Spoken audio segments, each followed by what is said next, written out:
আজ কিন্তু সুন্দর করে রেডি হয়ে গেছি, ঘুরতে বেরোবো। তোমাদের তো আগের ভিডিওতে বলেইছি যে আজ ঘুরতে বেরোবো, তাই কিন্তু সুন্দর করে রেডি হয়ে গেছি।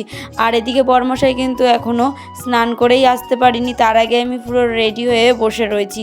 তারপরে ও আসার পরে রেডি হয়ে তারপরে বাইক নিয়ে যে বেরিয়ে পড়লো। সবাইকে টাটা করে কিন্তু আমরা বেরিয়েও গেছি। আজ অনেক দিন পর না বেলা থাকতেই বেরিয়েছি। অন্যান্য দিন বেলা ডোবার মুহূর্তে বেরোই, কিন্তু আজ খুব তাড়াতাড়ি বেরিয়েছি। দিয়ে কিন্তু বরমশাইয়ের সানগ্লাস আমার চোখে দিয়ে দিয়েছে, বলছে তুমি একটু পরে ভিডিও করো।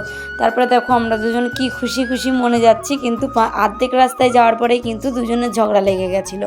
সে ঝগড়া আর কি বলবো, আমাদের জানো তো এরকমই হয়, কোনো সময় ঝগড়া আবার কোনো সময় অনেক মিল। এইভাবেই কিন্তু আমাদের সংসার জীবনটা চলে যাচ্ছে। নমস্কার বন্ধুরা, আমি অয়ন্তিকা। তোমরা কেমন আছো? আশা করি সকলে ভালো আছে, আমরাও বেশ ভালো আছি। যাওয়ার কথা ছিল অন্য জায়গায়, কিন্তু লাস্টে ওই ঝগড়ার জন্য সিদ্ধান্ত হলো জলেশ্বরে যাব।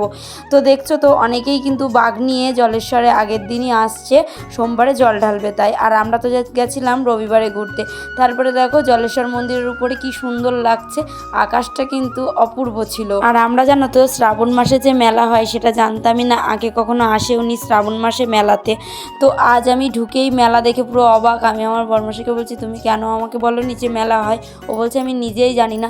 তারপরে কিন্তু আমরা এদিকে বাইকটা রেখে এদিকে একটু এসে বসে রয়েছি, কারণ হচ্ছে কি এখানে একটু বসবো। আর ওই যে বর্মশাই দিকে ভাবছি যে কোথায় বসবে সেটাই দেখছি। আমরা কিন্তু এখনও মন্দিরে যাইনি, আমরা মন্দিরের ভিতরে যাব না, তো নিচ থেকেই ঘুরে আসবো। আর দেখো আস্তে কিন্তু সন্ধেও হতে চলেছে, তো আমরা এখানটাতে বেশ সুন্দরভাবে বসে কটা ফটো ভিডিও তুলে নিলাম। আর জানো তো আমি জানতাম না যে রবিবারেই অনেকে পুজো দেয়, তো যারা হয়তো দূর থেকে আসে তারা হয়তো পুজো দেয়। তো দেখো আমি কিন্তু এখানটাতে একটু ভিডিও ক্লিপ নিচ্ছিলাম, চাঁদ আর তারা। আর দেখো যতটা পুকুর আছে ততটা পুকুরের উপরে কিন্তু এই কালো মেঘটা ছিল না, তার বাইরে ছিল, তো বেশ ভালো লাগছিল। তারপরে কিন্তু আমরা মন্দিরের দিকে উঠলাম, ভিতরে যাব না, তোমাদের তো আগেই বললাম মন্দিরে যতক্ষণ উঠবো না তাহলে চলো মেলার দিকেই যাওয়া যাক।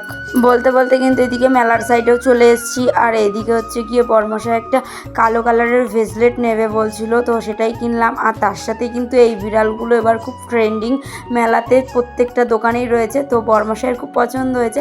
এত মেলায় দাম বলছে যে নেওয়ার মতন না, তাই ভাবলাম যে চলো নেব না, রানাঘাট থেকে কেনা যাবে। বেশ অনেকক্ষণই মেলায় ঘুরলাম, তারপরে ভাবলাম যে চলো কিছু খাওয়া যাক। বর্মশাই কিন্তু অনেক কিছুই খেতে বলছিল, কিন্তু আমি এই যে লস্যি খাবো, লস্যি খেতে আমার কিন্তু ভীষণ ভালো লাগে। আর জানো তো লস্যি খাওয়াটা কিন্তু আমার বর্মশাই আমাকে শিখিয়েছে। তারপর থেকে কিন্তু আমি যেখানেই যাই না কেন আমি লস্যিটাই খাই, আমার বেশ ভালো লাগে।